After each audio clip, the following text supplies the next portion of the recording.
네, 이집트로의 피신 두 번째 시간 시작하겠습니다. 책을 하나 소개해 드릴 건데요. 우리가 계속 인용했던 보라기네의 야코푸스의 황금전설이라는 책입니다. 이 12세기 때의 책인데 야코푸스는 저자라고 알려져 있지만 사실 저자는 아니고 2세기부터 12세기까지의 이야기들을 편집하고 엮은 사람이라고 할 수 있습니다. 이 책 안에 있는 내용 자체가 역사성이 있냐, 실제 이야기냐, 그런 거는 의미가 없습니다. 야코보스 본인도 역사성에 대해서는 긍정적으로 이야기하지 않았고, 중요한 거는 중세시대 사람들, 그때의 지성인들, 작가들, 예술가들이 이 안에 있는 내용들을 전제해서 작품 활동을 했다는 게 중요합니다. 책 서문에 보면은 미술사가 에미 말레가 황금전설을 가리켜서 했던 말을 좀 인용하겠습니다. 황금전설은 중세시대의 정신을 중세 문학에서 찾고자 하는 사람들에게 그 시대의 가장 흥미진진한 책들 중 하나이다. 독창성은 결여되어 있지만 더 이전 시대의 이야기들을 그대로 재생해내는 데 있어 황금전설의 충실성은 우리로 하여금 이 책에 특별한 가치를 부여하게 한다. 전설의 내용들을 다루고 있는 모든 부조나 스테인드 글라스들은 거의 황금전설의 도움을 입어 해석된다. 황금전설의 개정판을 낸 그레이스는 종교사뿐 아니라 미술사에도 지대한 공헌을 끼쳤다고 본다. 이 말에서 알 수 있듯이 우리가 앞으로 기독교 도상학 공부하고 그림들을 해석하는 데 있어서는 황금전설의 내용이 굉장히 중요합니다. 기회가 되시면 다 읽어보시기 바랍니다. 마리아가 5세기 때 에베소 회의에서 하나님의 어머니로 인정된 이후 12세기까지 마리아의 모든 그림들은 마리아가 가지고 있는 인성들은 약화되고 신성이 강화되는 그림들이 대부분이었습니다. 사실 마리아한테는 신성이 없지만 카톨릭 신학에서는 마리아한테 계속 신성을 부여하려고 하는 움직임이기 때문에 그런데 어저께 봤던 이 카라바조라든가 아니면 카라바조의 영향을 깊이 받은 이 오라초 젠틸레스키의 그림에서 봤듯이 종교개혁 이후에는 성가족, 요셉이라든가 아니면 마리아의 그림들이 굉장히 인간적으로 그려지는 것을 봤었죠. 그래서 카라바조의 그림을 보면은 이 천사를 가운데 두고 마리아가 아기 예수를 안고 그냥 평범한 아낙네의 모습으로 잠들어 있는 모습을 우리가 봤고, 요셉은 천사가 음악 연주를 하는 악보를 두고 있는 그림을 봤습니다. 근데 이 그림에서 알 수 있듯이 요셉이 악보를 들고 있는 이 배경은 이 암갈색과 노란색이 물든 그 입에서 알 수 있듯이 가을을 보여주고 있고, 마리아와 아기 예수가 있는 그곳은 아주 짙은 녹색의 색상과 그리고 이제 생명감이 있는 봄을 보여주고 있습니다. 그리고 요셉이 밟고 있는 이 땅은 이 돌들로 구성된 사막이라면 마리아와 아기 예수가 있는 땅은 전원 분위기의 땅이죠. 그래서 카라바조의 이 그림을 해석할 때 사람들이 이 요셉 쪽 그림은 지상의 세계, 그리고 마리아와 아기 예수가 있는 세계는 천상의 세계로 구분해서 이야기하기도 합니다. 그런데 카라바조의 그림보다 사실 더 많은 충격을 준 그림은 바로 오라초 젠틀레스키의 그림이죠. 오라초 젠틀레스키의 그림을 보면은 요셉은 완전히 피곤해가지고 누워서 자고 있고, 마리아는 가슴을 드러내고 이 아기 예수한테 이 수유를 하고 있는 장면입니다. 그러면서 마치 이 노쇠한 남편을 보면서 저 사람을 믿고 내가 살 수 있을까? 그런 느낌을 좀 주기도 하고 하는데, 사실은 이런 그림들이 이 마리아와 요셉의 진짜 일상이라고 할 수 있겠죠. 근데 그만큼 이 시대에 가면 17세기 초반에 가면은 마리아와 요셉의 모습은 어떤 카리스마 있는 신령한 아버지 어머니의 모습이 아니라 일상 속에서 발견할 수 있는 아버지와 어머니의 모습, 인간 예수의 어머니인 인간 마리아의 모습이 강하게 부각이 됩니다. 그렇기 때문에 사실 카라바조는 16세기 말의 사람이고 200년 앞서 있었던 로베르 캉팽의 그림 같은 걸 보면은 15세기 사람인데 마리아가 가슴을 다 드러내고 수유하는 장면들이 있죠. 그러니까 이미 종교개혁 이전에도 마리아에 대해서는 신성보다 인성이 부각되는 분위기였다는 것을 우리가 이제 알 수 있습니다. 성경에는 동방박사 스토리 이후에 헤롯이 성모자를 해하려고 했고, 그래서 요셉이 아내와 아이를 데리고 이집트로 피난 갔다는 간단한 서술만 있지만 좀 전에 소개했던 황금전설이라든가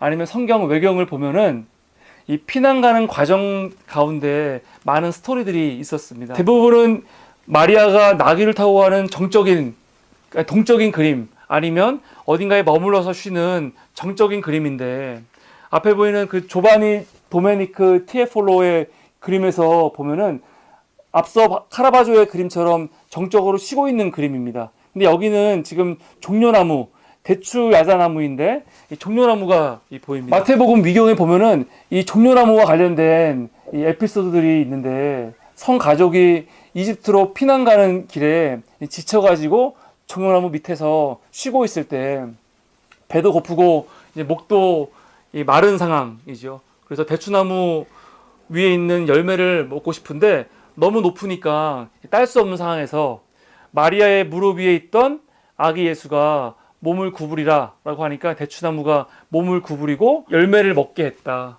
그리고 또 아기 예수가 물을 달라고 하니까 그 종려나무의 뿌리에서 물이 나와서 샘이 터지는 장면이 있습니다. 그러니까 이 아기 예수가 너무 기뻐하면서 이 종려나무는 앞으로 천국에 심길 것이다 라고 이야기를 했고, 실제로 천사들이 나타나서 이 종려나무를 천국에 심어줬지요. 그러면서 이 종려나무가 앞으로 순교자들의 상징이 될 거라고 이야기했는데, 이런 스토리 때문에, 이런 서사 때문에 실제로 화가들이 그림을 그릴 때 순교자들과 이 종려나무를 연결해서 그림들이 앞으로 많이 나타납니다. 그러니까 우리가 도서관을 할 때, 그림을 해석할 때 이런 상징에 대해서 알면은 더 재밌게 볼 수 있을 것 같습니다. 헤라루트 다비트의 그림을 보면은 이거는 이집트로 도망가는 이 가족의 모습이 아니라 굉장히 평온한 분위기에서 소풍 나온 가족의 분위기인데, 마리아가 지금 아기 예수를 안고 있고 아기 예수가 이 포도송이, 이 포도를 먹고 있는 이 장면이죠. 근데 마리아의 모습을 보면은 안으로는 이 붉은색 속옷을 입고 있고 겉으로는 이제 파랑색 옷을 입고 있습니다. 그럼 이건 대부분 마리아라고 우리가 해석하면 됩니다. 근데 이때 아기 예수가 포도를 먹고 있는데, 마리아는 포도원이고 아기 예수는 그 신성한 포도, 포도원에서 자라는 성스러운 신성한 포도라고 보통 칭하지요. 이 포도에서 포도주가 나오는 거고, 이 포도주가 주님이 마지막 때 제자들과 함께 했던 만찬, 성찬을 의미한다고 할 수 있습니다. 그러니까 이 그림 안에는 앞으로 이 아기 예수가 자라서 어떻게 희생될 것이고, 그리고 그 희생으로 인해서 우리가 어떻게 새 언약을 맺으실 건지를 담고 있는 내용이라고 할 수 있죠. 그림의 뒤편에 보니까 요셉이 지금 막대기를 가지고 열매를 따려고 지금 노력하는 모습이 보입니다. 근데 너무 높아가지고 시도를 해도 이 열매를 따지 못하는 그런 상황이 지금 그림 안에 놓여 있죠. 막대기는 요셉을 상징한다고 말씀드린 적이 있습니다. 그러니까 막대기 자체가 요셉이 갖고 있는 하나의 심볼이고, 이 막대기로 아이와 어머니를 지키고 보호해야 되는 거죠. 근데 그 요셉이 지금 그 막대기로 지금 열매를 따려고 하는데 못 따고 있는 거죠. 그림은 여기서 끝나지만 우리가 황금전설의 이야기를 알고 있으면 이 그림 이후에 어떤 이야기가 펼쳐질지를 유추할 수 있는데, 아마 마리아가 일어나서 아기 예수와 함께 요셉 옆으로 갈 겁니다. 그러면 아기 예수가 이 대추나무 야자, 종려나무에게 말을 하겠지요. 허리를 숙이라. 그럼 야자나무가 허리를 숙이면서 열매를 주는 장면이 앞으로 펼쳐질 것을 우리가 알 수 있습니다. 또 이 그림에서 재밌는 거는 마리아 옆에 있는 그 바구니인데, 이거는 다비트 시대 당시에 갖고 다니던 여행용 바구니입니다.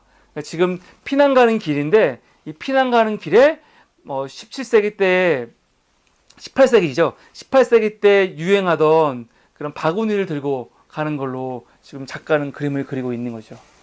16세기 북유럽 최초의 풍경화라고 칭송받는 사람이 요아킴 파티니르인데, 요아킴 파티니르의 그림을 보면은 굉장히 큰 풍경을 잡고 있고 여러 가지 에피소드가 담긴 이 그림입니다. 당대 사람들은 좋은 그림의 기준을 그림 안에 스토리가 있느냐 없느냐, 이야기가 있느냐 없느냐를 갖고 따졌거든요. 그런 사람들이 볼 때 이 요아킴 파티니르의 이 이스트로의 피시는 굉장히 좋은 그림이라고 할 수 있죠. 우선 정면을 보면은 요셉이 마리아를 나귀에 태우고 지금 이집트로 가는 장면이 그려져 있습니다. 피난길 목적지에 가면은 지금 어떤 일이 벌어질지 이 그림에서 지금 소개하고 있는데, 우상이 올려져 있던 그 단에서 우상이 떨어지는 장면입니다. 이 장면은 실제로 외경에 보면은 마리아와 아기 예수가 이집트에 있는 성전에 들어갔을 때 벌어진 일이죠.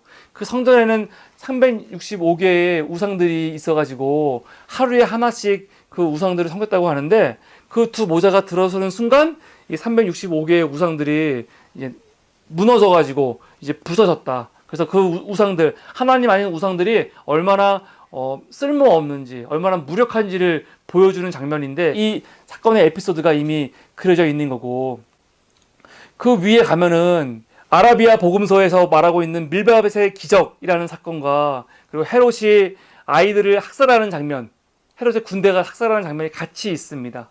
아라비아 복음서라고 알려진 그 위경을 보면은 밀밭의 기적이라는 에피소드가 있는데, 마리아와 요셉이 아기 예수를 데리고 이집트로 피난을 가다가 그 동네에 있던 농부들에게 부탁을 합니다. 만약에 군인들이 와가지고 우리를 찾거든, 우리가 밀씨를 뿌릴 때, 밀의 씨를 뿌릴 때 도망갔다라고, 지나갔다, 이렇게 이야기해달라고 부탁을 하죠. 그래서 실제로 아기 예수가 이 밭에다가 밀씨를 뿌렸는데, 밀씨를 뿌리자마자 얼마 되지 않아서 그 밀이 아주 크게 자라게 됐다는 겁니다. 나중에 헤롯의 군사들이 왔을 때 이 농부들에게 혹시 지나간 사람이 없냐고 물으니까, 이 농부들은 거짓말한 건 아니죠. 밀씨를 뿌릴 때 지나갔다, 이렇게 이야기만 했습니다. 근데 실제로 보니까 이미 밀이 굉장히 많이 자라 있는 거고, 이걸 본 그 군인들이 굉장히 지나간 지 오래됐구나, 쫓아가 봐야 소용이 없구나 생각해서 쫓아가지 않았다는 거죠. 이게 아라비아 복음서에 있는 에피소드인데, 이 파티니리의 그림 안에 이 에피소드가 함께 담겨져 있는 거고, 그 위에 보니까 이거는 마태복음에 있는 내용인데, 헤롯의 군사들이 베들레헴에 있는 2살 미만의 아이들을 다 죽이는 장면이 여기에 있습니다. 귀도 레니는 이 무제한 어린이들의 학살 그림을 이렇게 그려놓고 있죠. 굉장히 처참한 장면이죠. 전체를 봐도 이 군인들이 칼을 들고 엄마의 머리카락을 붙들고 죽이는 장면이 있고, 또 한 군사는 칼을 들고 아이를 찌르려고 하니까 이 어머니가 오열하면서 그 팔을 붙들고 막는 장면도 있고, 이 앞에 보니까 이 학살의 장면을 등지고 있는 한 어머니는 지금 기도를 하고 있는데, 사실 이 어머니의 그림은 십자가에 못 박혀 있는 그리스도의 그림에 등장하는 마리아의 그림과 굉장히 유사한 그림입니다. 우선 옷부터가 안쪽으로 붉은색 옷을 입고 있고 겉으로 청색 옷을 받치고 있고, 이 기도하는 모습 자체가 십자가에 못 박혀 있는 그리스도를 보면서 하나님께 기도하는 마리아의 모습과 많이 유비가 되는 모습이죠. 어쩌면 이 그림은 지금 헤롯에게 학살당하는 아이들의 그 사건에 앞으로 30년 후에 있을, 30년 이후에 있을 자기 아들의 죽음 앞에 오열하는 어머니가 함께 오버랩되어 있는 이 그림일 수도 있습니다. 아기 예수님은 이때 위협에서 벗어나갖고 이집트로 피난을 갔지요. 이 사건은 출애굽기에 모세가 구원받는 장면, 태어난 아이들은 다 죽는데 히브리 산파 2명 때문에 모세만 살아나거든요. 그 사건과도 굉장히 유비를 이루는 장면이라고 할 수 있죠. 그림을 보니 아이들이 이미 시체가 된 아이들이 누워있기도 하고, 이 그림에서 중요한 거는 천상에 보니까, 하늘에 보니까 이 천사들이 지금 종려나무 가지를 들고 있죠. 그리고 한 천사가 지금 종려나무의 일부를 띄어가지고 이 지상에 있는 사람들에게 주는 장면이 펼쳐지고 있습니다. 귀도 레니 같은 사람들은 이때 죽은 희생자들, 이 아이들은 그냥 죽은 게 아니고 그리스도를 위해 죽은 순교자이다. 이 메시지가 이 그림 안에 담겨져 있는 거죠. 물론 이 아이들은 자기들이 왜 죽는지 이유도 모르고 죽었지만, 이것이 천상의 세계에서는, 하나님 앞에서는 순교이다, 인정받고 있다는 그런 메시지가 안에 담겨 있습니다. 생각해 보면은 우리의 우리는 굉장히 쉽게 거저받은 구원, 혹은 하나님의 은혜로 선물처럼 받은 구원이라고 이야기를 하죠. 이게 틀린 말은 아닙니다. 그런데 우리가 받은 구원은 거저 받은, 대가 없이 받은 그런 구원이 아닙니다. 하나님의 아들이 인간이 되셔가지고 자기를 희생하신 굉장한 희생 안에서 이루어진 구원이었고, 조금 더 그 이야기를 거슬러 올라가면 처녀였던 마리아가 어떻게 될지, 앞으로 어떻게 될지 그 위험 상황임에도 불구하고 처녀가 잉태하여 아들을 낳을 것이다, 너가 아이를 낳을 것이다 라는 가브리엘의 말에 주의 여종이오니 뜻대로 하소서라고 했던 그 고백, 그리고 그 고백 때문에 펼쳐졌던 마리아가 안고 있는 수없이 많은 아픔과 부담, 그리고 루머, 오해, 손가락질, 이런 희생이 있었기 때문이죠. 또 그런 여인과 함께 살아야 했던 요셉의 희생도 있는 거고, 요셉과 마리아는 이 아이가 보통 아이가 아니라는 걸 알고 있지만 주변 사람들은 그게 아니잖아요. 주변 사람들은 아마 굉장히 오랜 시간, 죽을 때까지 저 아이는 사생아이고, 그리고 저 여자는 부정한 여인이고, 저 남편은 무능력한 남편이다, 부정한 여인과 함께 사는 남편이다, 그런 편견 속에 살았을 수 있는데 2000년 전에 마의 공동체라는 게 그걸 다 떠안고 살았던 겁니다. 우리가 받은 구원에는 그런 소시민의 희생이 전제되어 있는 거죠. 또한 아기 예수 때문에 죽었던 이 많은 베들레헴의 아이들의 희생, 순교, 이것도 우리의 구원과 그냥 무관하지만은 않다는 걸 우리가 알아야 하고, 또 성경에는 없지만, 심지어 황금전설이나 성경 외경이나 위경에도 없지만, 예수님이 성장해서 십자가를 지시고 부활하시기까지 얼마나 많은 에피소드들이 있었겠습니까? 그 에피소드를 둘러싸고 있는 수많은 스토리들, 그리고 거기에 연관되어 있는 많은 사람들, 예수님께 도움을 준 수없이 많은 사람들이 다 우리의 구원과 연관이 있다. 그걸 잊으면 안 되겠다. 우리 한 사람이 구원받는 데는 아주 많은 사람들의 희생과 노력과 헌신이 있었다는 거, 우리의 구원은 절대로 그냥 우연히 이루어진 게 아니라는 것을 우리가 기억해야 될 필요가 있습니다. 세상은 혼자 사는 게 아니고 신앙생활도 혼자 하는 게 아니죠. 이 문제는 단순히 우리 신앙 문제가 아니라 우리가 이루고 있는 공동체, 기업, 국가 마찬가지입니다. 어떤 사람들은 기업이 있기 때문에 노동자가 있고, 기업이 성장해서 월급을 주기 때문에 노동자들이 살 수 있다고 말하는데 그건 잘못된 거죠. 노동자가 있기 때문에 기업이 있는 거죠. 노동자들의 희생이 있기 때문에 기업이 성장할 수 있는 겁니다. 이 두 개가 같이 가는 거지, 기업 오너들이 마치 선심을 베풀듯이 노동자에게 월급을 주고 우리가 너희를 먹고 살게 한다, 그렇게 오해한다면 그건 굉장히 큰 잘못인 거죠.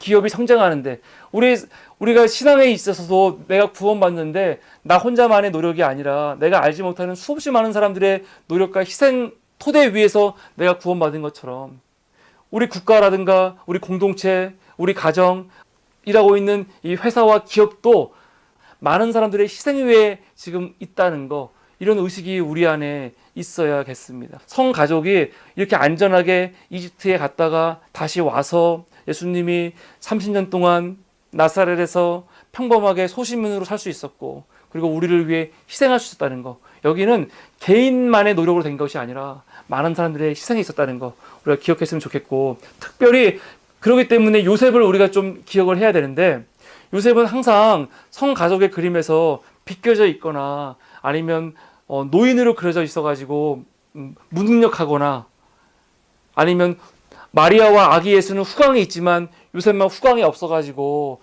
아기 예수와 전혀 관계없는 사람인처럼 그림으로 처리돼도 항상 어두운 가운데 비껴있는 사람으로 그려졌는데, 사실은 요셉이야말로 아기 예수와 어머니를 보호했던 실제적인 당사자였죠. 헤롯을 피할 때도 하나님이 천사를 통해서 마리아에게 말씀하신 게 아니고 요셉에게 말씀하셨고, 애굽에서 나사렛으로 올라갈 때도 하나님이 마리아에게 말씀한 게 아니고 요셉을 통해 말씀하셨다는 거, 이건 우리가 기억해야 됩니다. 그래서 카톨릭 신앙이 깊었던 스페인 같은 나라에서는 요셉을 굉장히 중요한 성인으로 모시고 있죠. 그래서 스페인을 대표하는 엘 그레코라든가 아니면 또 다른 조르주 드라투르 같은 사람들의 그림을 보면은 요셉이 늙은 노인도 아니고 굉장히 건장한 청년이면서 아기 예수를 아주 성실하게 부양하는 아버지의 모습으로 일상에 충실하면서 그리고 아들과 자기 부인을 성실하게 부양하는 아버지로 그려지고 있는데, 이런 요셉의 모습은 우리가 좀 부각시키고 생각해 볼 필요가 있습니다. 우리의 받은 구원은 이런 요셉에게도 굉장히 빚지고 있다는 거, 이거 우리가 기억해야 될 것 같습니다. 지금까지 이스라엘 피신이었습니다. 감사합니다.